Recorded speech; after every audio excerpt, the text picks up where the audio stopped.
Fala Dev, nesse vídeo a gente vai entender um pouco da nomenclatura das nossas histórias. Então, aqui dentro da minha pasta Stories eu já criei mais um componente chamado Input, então eu já criei o componente, o CSS e o Stories dele. A gente já sabe como criar, então né, eu já criei e deixei pronto para a gente entender um outro conceito.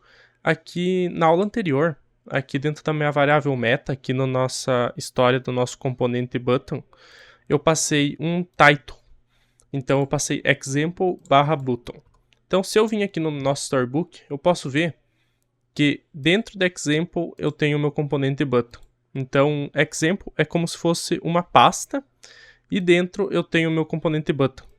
Então eu posso visualizar que eu utilizei uma barra para separar. E aqui no storybook, essa barra ela vai funcionar como uma subdivisão de pastas aqui dentro do nosso catálogo de componentes.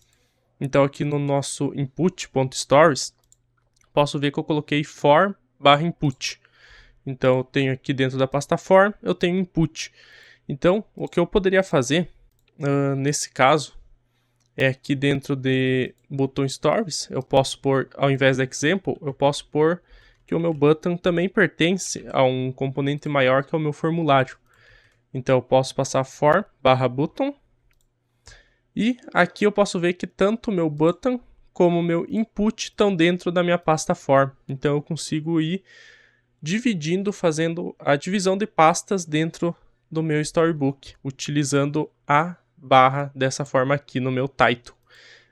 Outra coisa interessante aqui, o nome que eu exporto a minha variável, a variável da minha história.